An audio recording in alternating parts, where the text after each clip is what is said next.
Hi, I'm Declan Holmes. Welcome to the Founder and Family podcast. We're starting a series of conversations with entrepreneurial parents. And this week we are kicking off with a conversation with someone very close to me, someone I've known for 20 years, my business partner, Dean McFarland. Episode 1, guest 1. Number one. My number one. Friends, 20 years, business partners for over half of that. If you didn't know anything about us, what's the backstory? Where do we begin? PG version. So that's a fucking really good story there. So what we met through friends who were mutual friends was probably the best way to describe it. And then a lot of how we ended up spending a lot of time together was that we looked quite alike, and people were like, we seemed to tend to be stood at a bar ordering 17 Jaeger bombs at a time, and people were like, "Are you two brothers?" And me being like, "I barely even know this fucking guy," and it just kind of blossomed from there. True. And yeah, those 3 nights out turned into 3 nights out a week, and then when a lot of our friends, I guess, left Belfast to go to uni abroad, or well, not abroad, but mainland UK kind of thing, we spent more and more time together, and actually we're very, very eerily similar in most. Although in a work capacity, we can be very different in life. We have a lot of the same attitudes or a lot of the same goals and interests.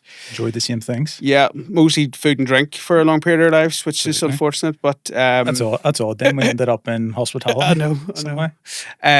Yeah, so that was kind of that era, and then around that time I worked in Horatio Todd's. You worked in Vaudeville. Yep, Cafe Vaudeville, now Revolutionary Cuba. And for some reason then it was like, you come work here. You were poaching me. Yeah. Get me up the road. Yeah.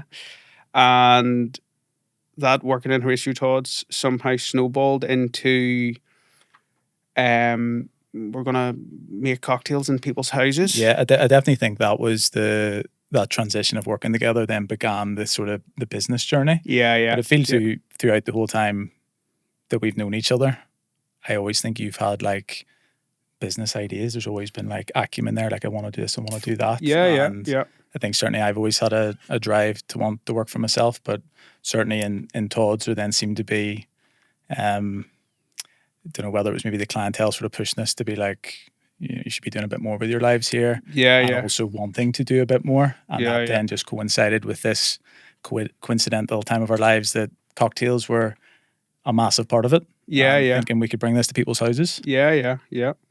Well, I think originally what was the name we were Cantanero bartending. I don't want anybody to quote us on the actual origin of the language, but Cantanero, I think, which was bartending or bartender in Italian or Spanish, perhaps. I'm not sure, but anyway, that was sort of the idea. I would quite appreciate if someone could confirm that was correct, or we were just plucking words out of the air. But yeah, so it started out Cantanero bartending, and that name didn't really go anywhere. But we did do some stuff under that guise, and then I actually think that Nightcap, that the rebrand was entirely you, because I had actually I not that I had left in any sense, but we were very. It was very. Yeah, we were still. It was very always been close. Yeah, but it was very amateurish, and then, but you were kind of running with that concept yourself, and because you had got that logo and everything done. Yeah, I went to a friend, got the logo put together, a couple of flyers, that sort of thing, and then. But I was working full time selling cars then. Yeah, and then.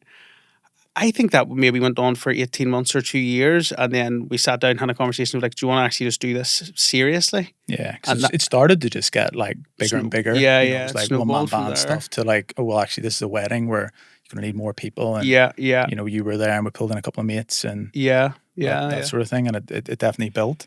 Do you think, like, the both of us, it never really seemed to be a doubt that we could work together? Like, do you think, like, why did we end up going into business together as opposed to, say, with another friend or colleague? To be honest, I think it was very natural. So I think that was we both had the same ideas, and then we both bounced off each other really well. And then actually throughout it all, like if you think of the past 10 years, or 12, like I managed a lot of venues totally separately to what we were doing. You owned a craft beer, you worked at various other things throughout that, but the skill set that I had or was certainly developing was different to what you were developing. And then actually when we brought that together, it was like, we take a lot of boxes here. And then obviously because it's easy because we have very similar attitudes, it worked well together. Whereas, I don't think I don't recall, it would take it would be less than one hand to count how many times that we've disagreed on something, or we've kind of like, basically been like, well, that's not working, or what you're doing is not working, or what I'm doing is not working. Like I can think in my mind one in 11 years, and I would say that's like that's solid going, like Jesus Christ, like people are married or in whatever, because it is basically like that. It's a relationship one way or the other, and I know people who can't get through a week without having a disagreement with their partner. So to get 11 years is Now I do think a lot, like I would say both of us are very logical. So it's not a, if you say to me, listen, this is happening, you're doing this, blah, blah, blah, blah, and I can see that, then there would be no argument or rebuttal of me saying, oh, no. It would be like, oh God, you're right. So it never really becomes a disagreement. It's actually more of an understanding, which... Yeah. No, I think we've always been quite good at that, like just talking things through. Yeah, 100%. I think overall, the goals have always been aligned. The paths might slightly differ at times, but like, the actual overall goal, which is probably, one of the most important things.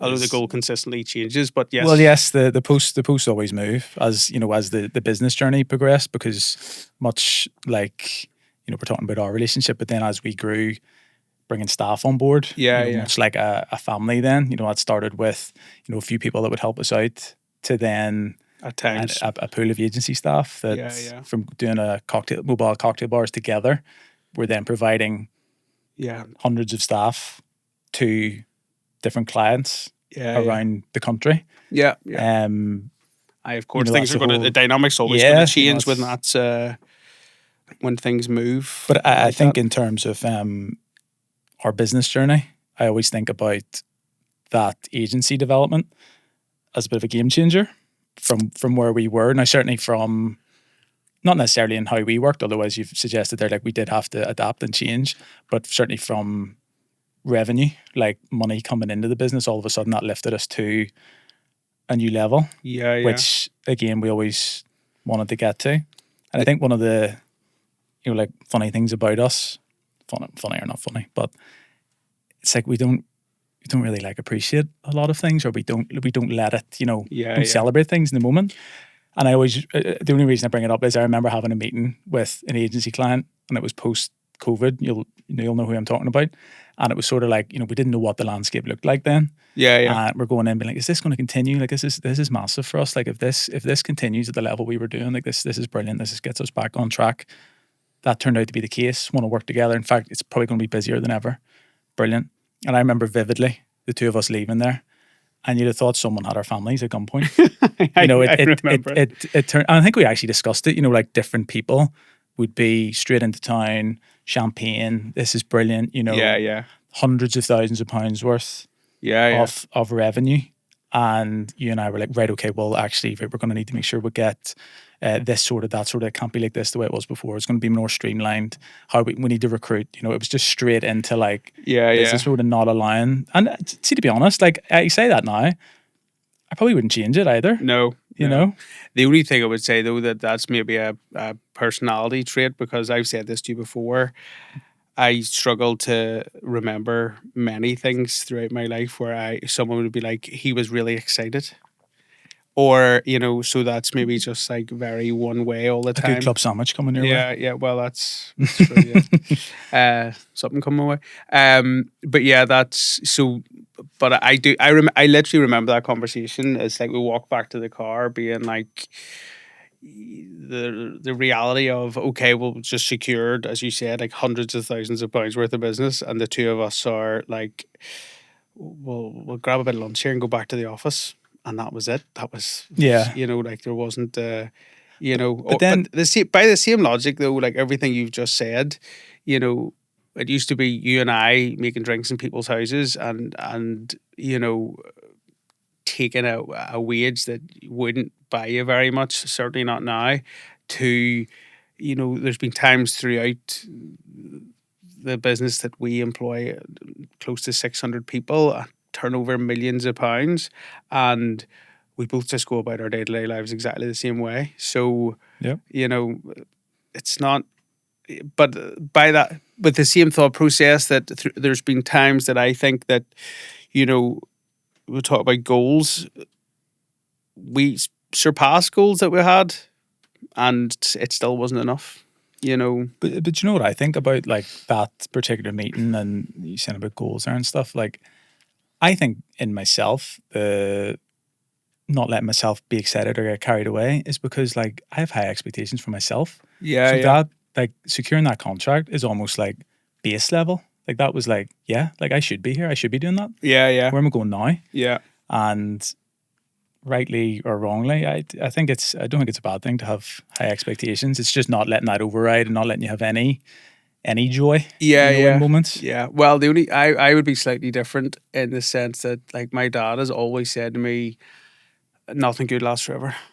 True. And although that's maybe a bit like pessimistic, but it's like, okay, well, this is one thing that we've secured, but we need 10 more because one of these could fall at any time. One of these could go in a different direction or whatever else. So, well, it's that classic, like this too shall pass, whether it's negative or positive. So, the tough times will pass, but also the good times, maybe embrace them and enjoy them in those moments.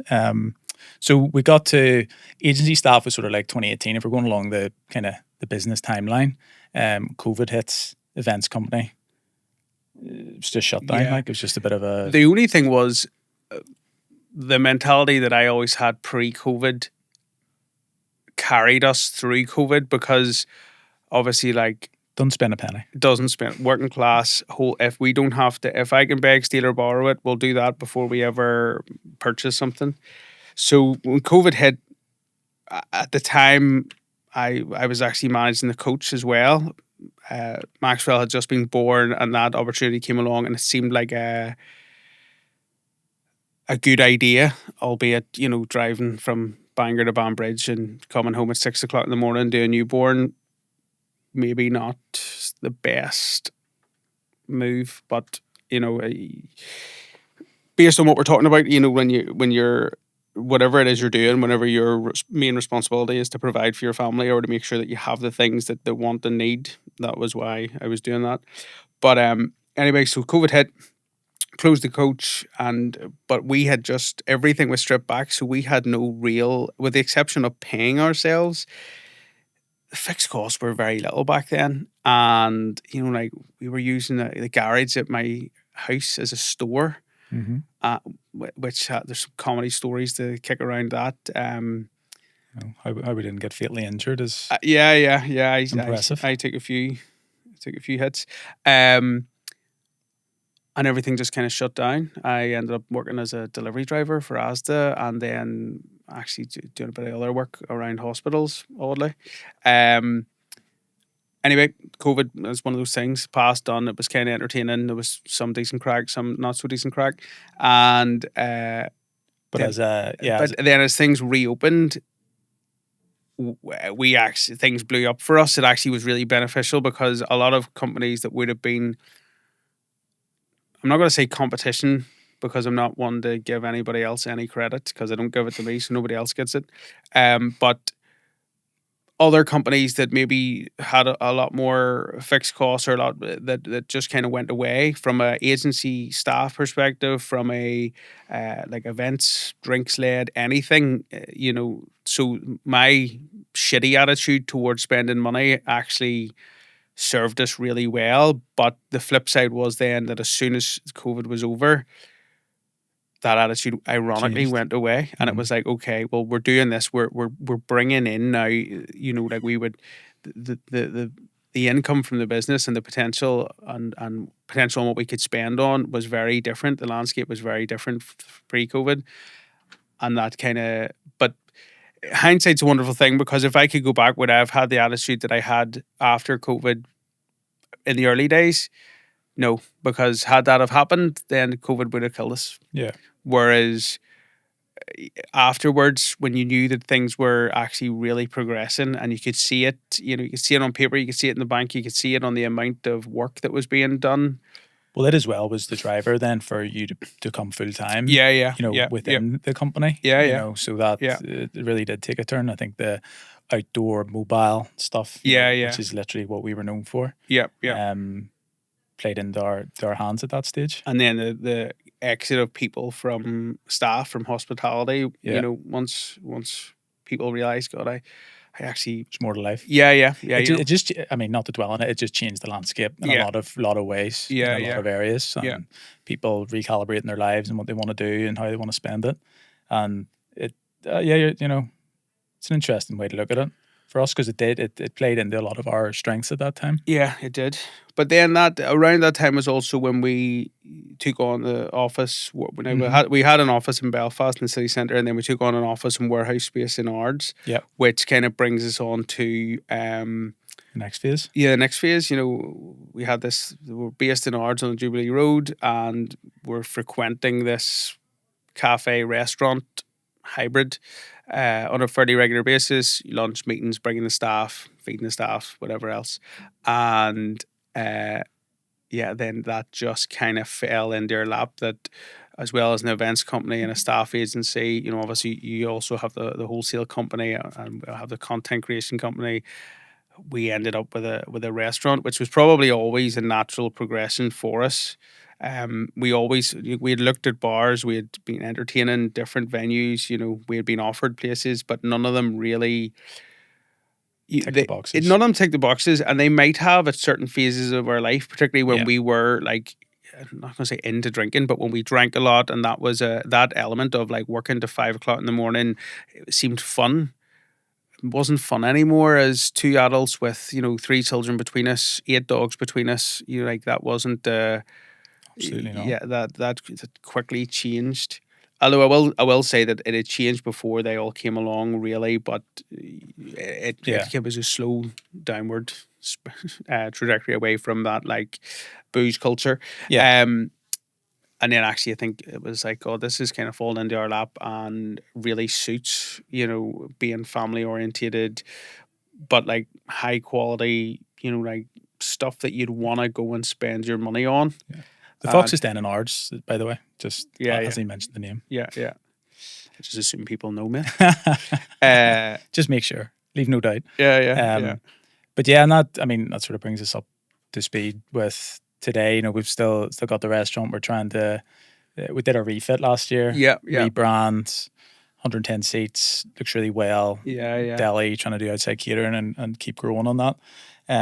I still think it's funny that you kind of organised that whole refit and then went on holiday, and it was all done while you were away. Yeah. That's the best way to do it. Like. Yeah, it is. As anybody that knows me, you being first and foremost, I would be the last DIY guy you would go to. Literally, your dad was around the other day helping us with the washing machine, and he was just laughing at me. Like, can you move this, do that? And I'm like, oh God, I'm going to flood the place. I was telling someone recently, actually, I was talking about that, and you're like just not that, not that guy. So much of my in-laws every Christmas just buy me a new piece of equipment, a hammer, screwdriver set, all that, still not used. But yet, if something needs done, I'd be like, Dean, can you come round? 100%, yeah. I'm hung more pictures in your house than I have my own. I know. Why would I when I've got you? Yeah, that's true. That's true. But you mentioned a couple of times there, so obviously the concept of this this podcast series is found around family. Yep. So in 2019, April, is that right? Yep. End of April, Maxwell came into the world. Yep. What a guy. I know. Hero. Yeah. How did becoming a dad change your outlook, if at all, in terms of business and balance and goals and what everything meant to you? Well, actually, I think at very early stages, I was like blissfully ignorant to the fact that, so my wife at the time was pregnant and that this was coming, and I kind of just continued on with life as if that wasn't going to be a major change. And Maxwell was born, and 3 days later, you and I took 600 students to Down Royal for the student race day. So it's true. And there's a famous picture of it's not our greatest look, but also I just look I don't want to share that one. No, I haven't slept in quite some time, which is ironic because, in complete fairness to his mum, she actually, I probably got plenty of sleep, but I guess I was working, so it was a bit of giving a bit of a wide berth there. Although I'm sure she held it against me one way or the other. But yes, anyway, so Maxwell came along, and the goal, things didn't change, I think, in my mindset early on, because, like, as a husband, or even just me as a person, like, there was always a desire to provide a better life. Not, and it's odd because I had, like, the best childhood anyone could ever have, and like, the best parents, brothers, aunties, uncles. Like, I'm very lucky. Like I've said before, like, if we made no money, I was already minted. But it was actually it almost could have, like, you could call it snobby, but I wanted a life that was just slightly elevated from, I'd the first house I moved into was, a wee street in East Belfast, terrace house, whatever else, and I always wanted more. And actually, I ended up with the 5-bed detached with everybody gets their own bathroom and the whole kit and caboodle, and picket fence. Yeah, the picket fence. And actually, so I always was on the same trajectory of, like, I wanted to make that change, or sort of elevate things in that direction. Mm-hmm. And then when Maxwell came along, it was still the same. That was still the goal. Yeah. And see, I think with you, even before becoming a dad, and we actually spoke about it before we got here today, you've always been so family oriented anyway, regardless of being a dad. You're so close to your mum and dad and your brothers, and family's always been very close to your heart. Yeah. It's now decorated on your legs. Yeah. But that is true.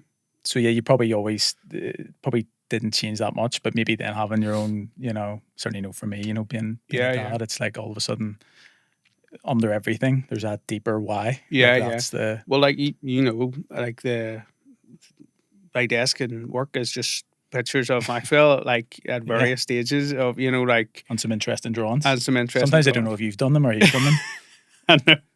I know, but yeah, I think now there's the landscape has changed on what, I've always said I wanted the Rolls Royce, and now I don't. So him coming along, kind of, I'd rather holidays on a regular basis with him, or, and you don't, you never want to spoil him, but when he's old enough, obviously he's 6 now, but I don't want him at 17 looking on a Facebook page of cars under £500.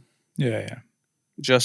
I just don't want them to do that. And it's the same with the home that I have with me and him. Is, I want him to know as he grows up that will always be his home. So I don't care if he's 19 and goes to uni and decides he doesn't like it, he comes back, or he's 30 and has gone through a divorce, he can still come back. And so that desire to actually just be a safety net, or to always be there for whatever he needs, is now a much bigger goal. And then also to provide a life. Now, it's funny because it's not like I want to provide a life that I never had, which is, I think, tends to be a lot of people's motivation, because I never ever missed out on anything I needed. And the majority of the time in my childhood, and now as a 36-year-old, very rarely I never missed out on anything I wanted either. So, like, I am the way I am because of my own parents more than anything else. Because that is a thing, I definitely think that you learn, like how you treat people, or how you treat your kids, or whatever else, or how you prioritize spending time, or anything. Certainly a lot of learned behaviors. Yeah. And so I'm very lucky to have had some great teachers. Mm-hmm. But yeah, as far as goals are concerned, I think having a child, or children, as you do, you become much less selfish. So, you think of things that you thought you wanted at some stage of your life, and they just now seem so insignificant. The other flip side is that when you get them, you realize that they're very unimportant because you now have something that is infinitely more important than anything else. So, we've discussed you literally couldn't put a value on it. Yeah, we've discussed it before. Goals that we've had over the years that we've achieved, whether it is the, millions of pounds through the bank, or it's, whatever it is over the, like a certain type of car, or just this like bullshit that you put value on that actually there's not a value on it. Yeah. But you don't see that at the time. And then particularly once you do get to those stages, or you've reached the things that you once thought you wanted, it doesn't make you happy anyway. Yeah. But then what does make you happy, finishing work or collecting your son or daughters from daycare or co-parents' house, whatever it is, and this like beam and happy to see you and run toward, like, or it could be the stupidest things like story, like asking about about your day while doing bedtime, and Maxwell's very good like me, where he knows how to get what he wants. So like if he doesn't want to go to sleep, we'll be lying. Daddy, do polar bears exist in this country? And I always answer his questions, and all of a sudden it's 1:45, and I'm thinking to myself, I have been played by a 6-year-old here. Master manipulator at 6. Yeah. So like he will go learned behaviours and all that. Yeah. He will go far, I have no doubt. You've alluded to it a lot there in terms of, obviously becoming a parent completely shifts dynamics, and there's all these plates to spin. How do you feel you divide that, like in terms of like work and family? How, because it's frantic, it's chaotic. There's so much going on. Do you give a good balance with that? Is that something that's constantly needs work? I think certainly it's something that you have to like consider. You can't, particularly in the line of work that we are in, like there is a very noticeable trend that since you and I became parents, that we're not, like we've talked about before, like, there was weekends that we worked 3 weddings between Friday, Saturday, Sunday, and basically you were coming home for an hour or two to shower and try and horse and monster or whatever it was at that stage into you and go again. And you could not do that now because, the responsibility of parenting being put on your partner is too much. And then the actual flip side is that you would have done that 3 wedding experience, and then, Monday would come and there's no break. You can't sustain doing those things. You can for a while, but it will catch up on you. Yeah, there's probably also the growth that you also don't want to do that. Yeah. Probably didn't want to do it at the time, but there was a reason why we were. There was a need. But now it's, like today's Amelia's last day at nursery, and I got to bring her there. I'm going to get to pick her up later. Yeah. If I hadn't built the life that we've built, particularly in the last few years, or had a different job, I couldn't experience those things. Yeah. And like it's just the way it is that, say today, Jenny can't do that because she has to be in work. She's devastated by that, but I can. So it's the little moments like that God, it's like it's really tough what we do at times in managing people, and you put yourself in the arena, but it's also things like that you've mentioned, just picking them up or having those special moments that can make it all worthwhile. Yeah. No, 100%. I think trying to manage the time is again, like I have really good support from my parents, so I always know that he's, like Maxwell doesn't, he's at a summer scheme at the minute that he absolutely loves. It's like round the corner from his mum's house, and his friends are there, and great. But he spends a lot of time with my parents, and I do get him a lot. It's not, and I wouldn't have it any other way. Nor would his mum. She would, like that.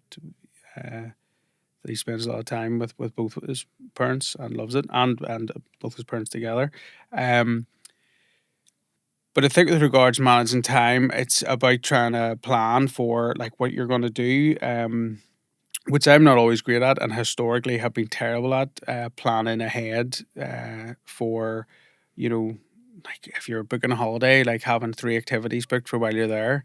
Yeah. That was never ever me. Whereas now there is part of me that is like, okay, and Maxwell loves interesting things, so it's not necessarily about like, okay, I've planned to be, like whatever you would think as a generic thing that kids like. Whereas actually, he loves to know, I'm going to Nuts Corner this Sunday. He's going to hand me 20 quid, and I can buy every random trinket of rubbish and Labubu and special rock or whatever it is that he's into at that moment of time, that he'll then scatter over my house, and I'll have to put in a bag and hopefully slip it off to his mum's house and never see it again. But all that will be such cool core memories. That's the sort of stuff. Well, that is actually a real, like a big thing. So he calls things rememberies, and he loves it. So now can you eat those? Well, remembers? No, unfortunately not, mate. But the only downside to that is that you end up with every piece of tat and rubbish. And now I try and be like, no, this needs to go in the bin, because I'm not hard though if there's the emotional attachment. Yeah, but I mean, like he hands me a twig and says it's shaped like a gun, and I found this for you, and I'm thinking, right, there's levels. How long is it appropriate before I throw this away? Now I'm better at not holding on to too much than his mum. She would be like, oh no, he picked that rock out of somebody's garden and give it to me. And that's now, that rock's now an ornament somewhere, along with 900 million other rocks that he's collected. But yes. That's maybe a good point to lead into parenting skills that perhaps translate into business. Is there anything that being a parent has taught you that transitions into business quite well, that helps in that arena? Yes, but it probably goes both ways, because absolutely, over the 11 years, and I'm sure that there's a lot of people who would I'd like to think that admit it, but over the 11 years, and it's not always about people who were younger than me, or it could be older, it could be anything, but like I became this de facto parental figure for an awful lot of people who came and still do. Like you know yourself, there's like people who worked for us, or maybe me in a venue years ago, or people who worked for us, as in you and I, who haven't and don't, and maybe haven't worked for us for a number of years, who would still ring me with the kind of thing that you might think that you'd actually ring a parent for. Mm-hmm. I've got a flat tire, being a prime example. That was me, man. Yeah, I know I don't want to get but I've got a flat tire. My car's broken down. I don't have the money to fix it. Okay, I'll pay to fix your car, and you you're like a real go-to for advice. Yeah, which is ironic, because although I can give great advice, better than anyone, I cannot take advice from other people. Gives great advice, really, really good. Dean mentoring, going live soon. Yeah. Great advice. Cannot take advice from other people. Cannot take the advice that I need to give myself. So yeah, but at least I tell myself that being aware of that is a positive in itself. But I think it is it is a positive sign, particularly from an employer's perspective, that like we seem to have a good bond with the people that work for us, certainly more so than not. And the fact they feel comfortable enough to reach out and contact, whether they still work for us or haven't worked for us in years. I think both of us, part of our goals are to leave people better than we find them. Yeah. No, 100%. Well, that is a big thing. Like, I can think of a lot of people that I, that now for both, whether it was other businesses that I managed or you and I, like, although most people who worked for other businesses that I managed ended up coming to work for us anyway, so I guess they're kind of one and the same. But like Christmas night out last year, met a guy who had worked for us who actually went through, it was a messy stage of his life, and had got himself together. Pretty sure he'd done a master's. He's in Australia at the minute. I don't know whether he's holidaying or partying. You know who you are. Yeah, you know who you are. But anyway, bumped into him in White's Tavern, and it was like reuniting with a lost family member. Like, obviously it was great to see him, but he was absolutely buzzing that we were there. And this was somebody it had been a number of years since I last set eye on him. And in the same, there's other. But even on that particular night out, we had former staff that was out on our night out because they just wanted to come out. Yeah, that's true. That's true. That's Jade. We'll never get rid of her. Yeah. It's always going to be there. Yeah. Should we ask him about this year's do? She already has. She literally texted me to ask, can I come in this year's Nightcap staff party? I've said yes, so it's recorded now, so we're pot committed. But yeah, that's, sorry, back to your question, I ran off with that. But that, like, historic taking care of people was like second nature. So yeah. Now I will say, like, I was never like kid orientated, certainly like baby, not these club hands and tiny baby and whatever else. Now I'm not like that at all now. I'm like, have a niece as such that I'm like, don't see enough of, but, or can't see enough of. But that was a bit of a strange time of obviously being a parent. Mother carries the baby and there's this connection, and then as a dad, you're kind of learning that from day one, because the mother's 9 months into it and you're kind of meeting someone totally new.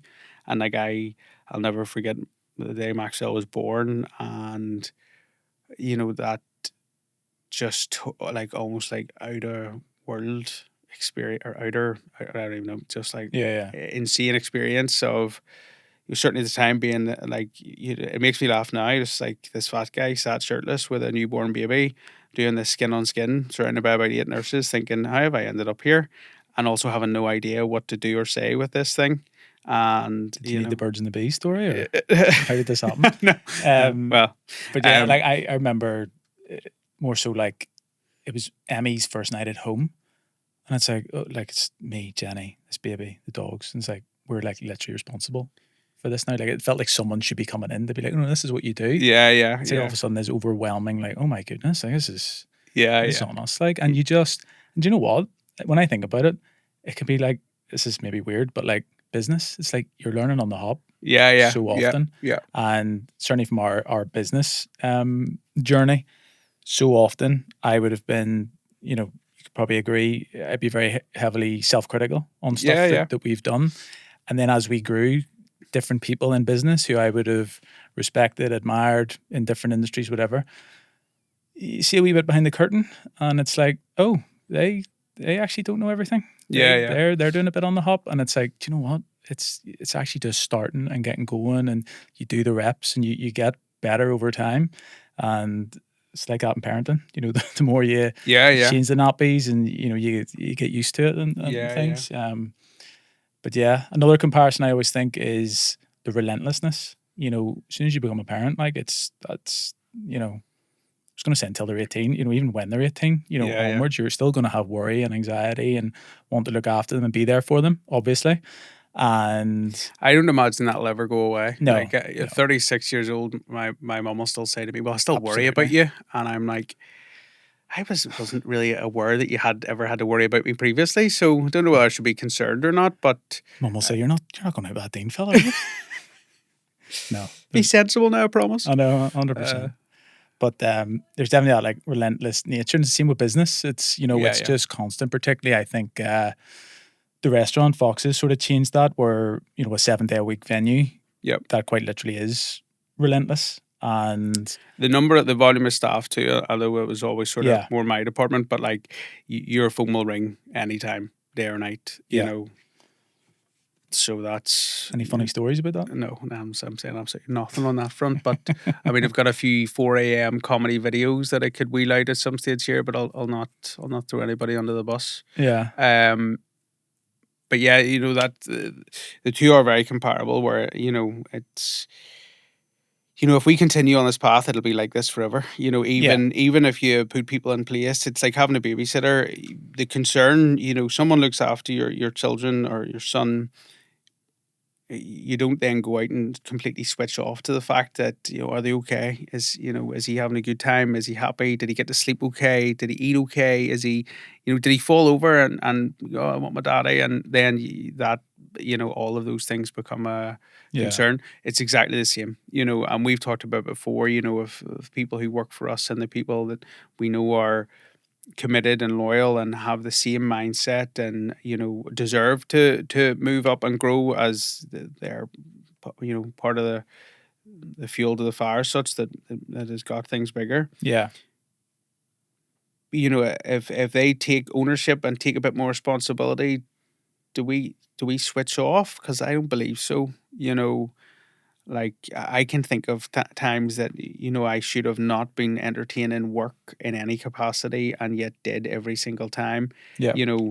Whether it was on holiday. I remember the morning that Maxwell's mum was in labour, being in bed, Harry Potter on because she loves that.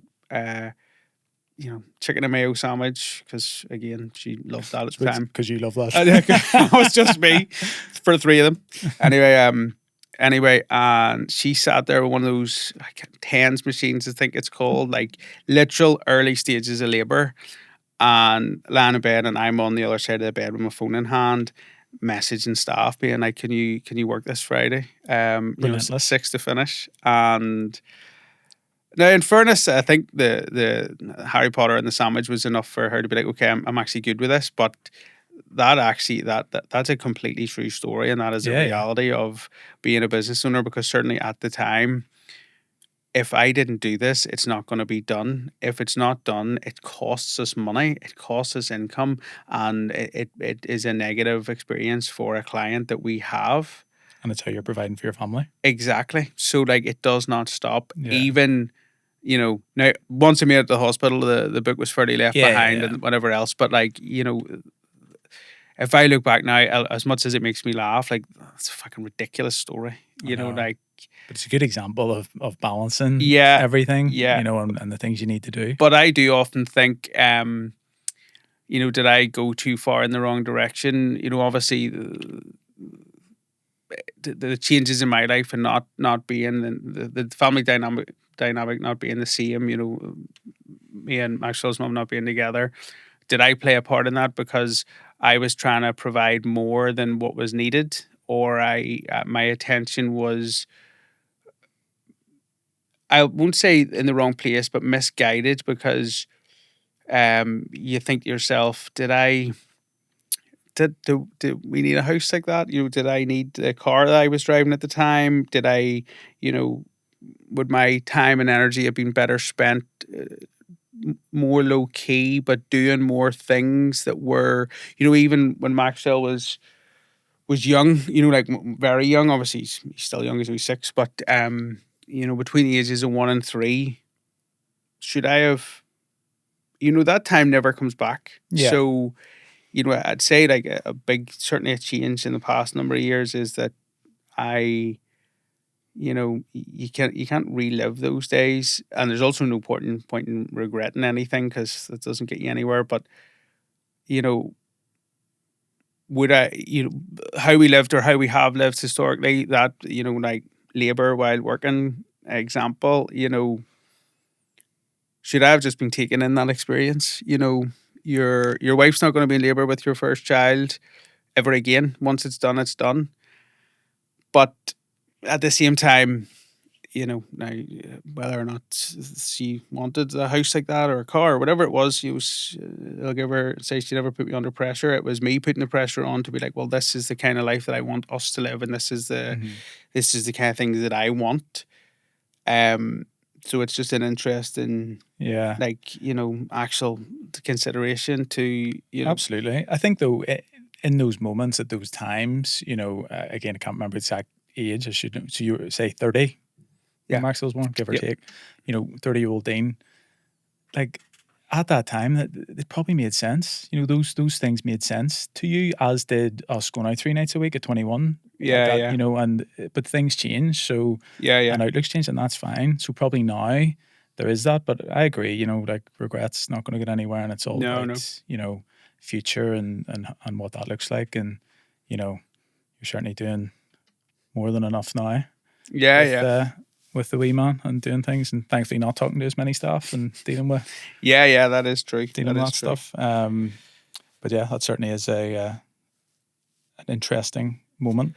If it sort of leads on to this then to sort of go into wrapping things up, if you could go back to our younger selves before we started this, before we were parents, is there anything you would say, any advice you would give to yourself primarily?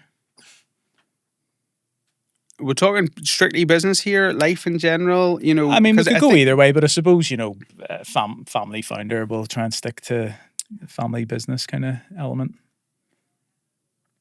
But it could overlap in the other areas. Yeah, well, I think as a universal for both, if I could go back and tell myself something at, early 20s, mid 20s, whatever it is, it would just be to do fucking everything.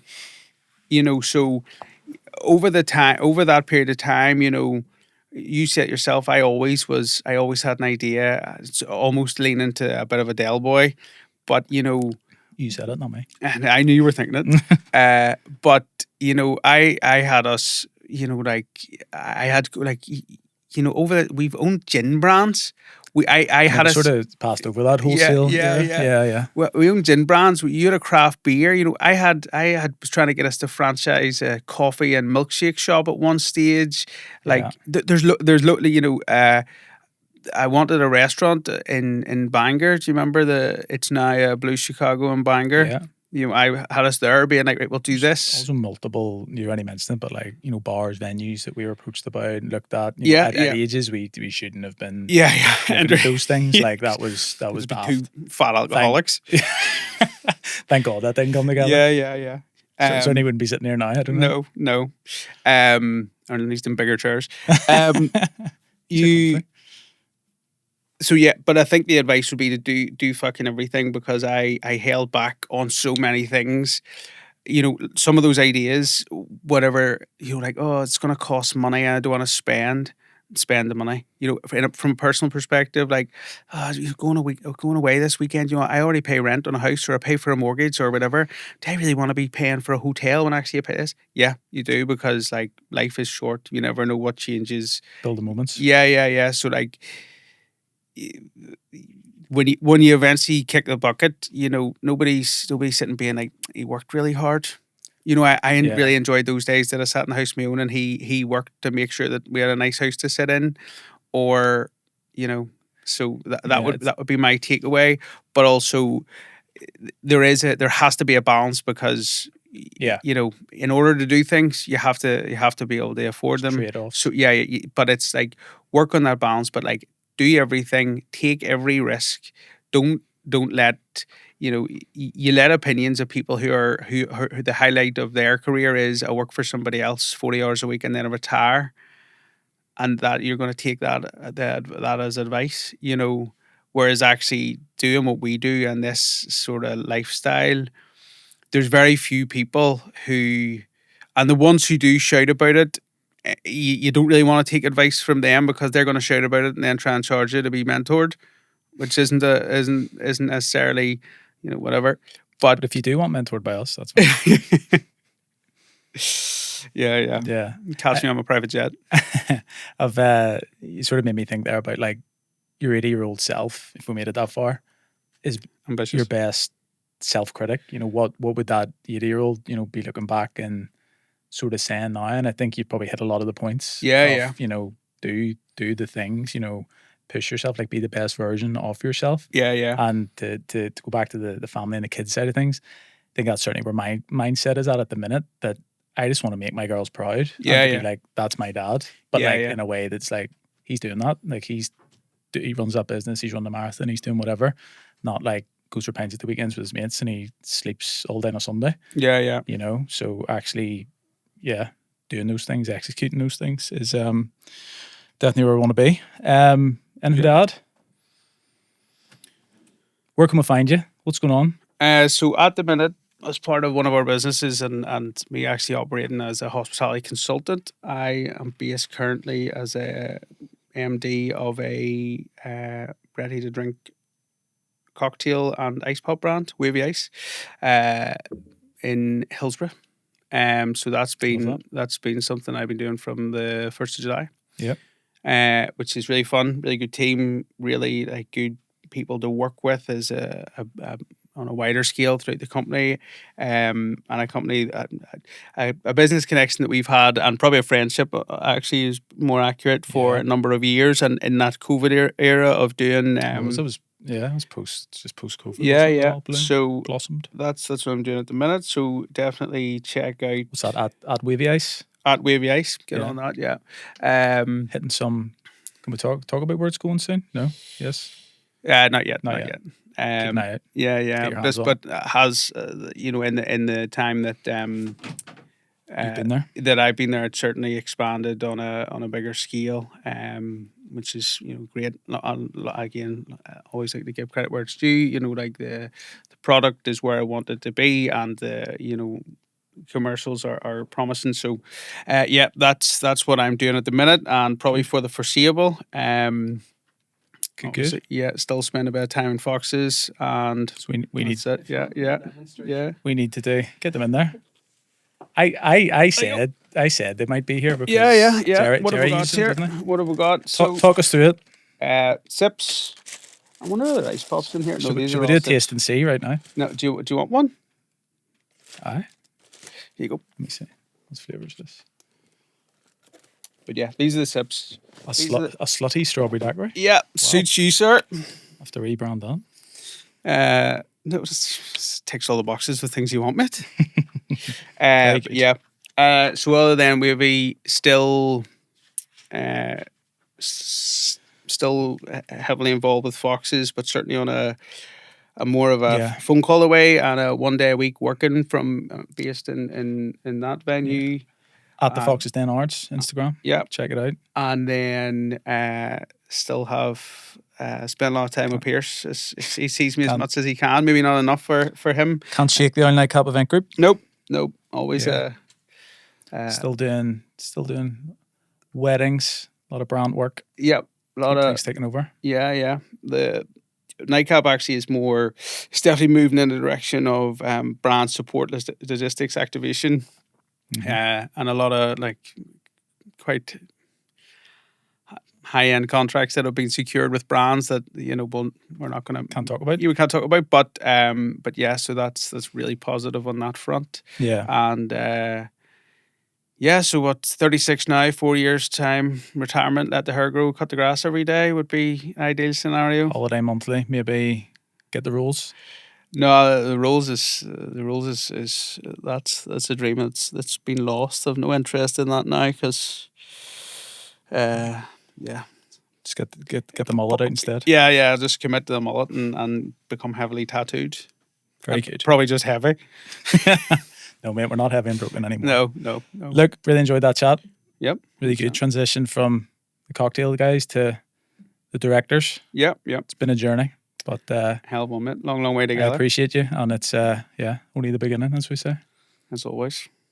Okay. Good stuff.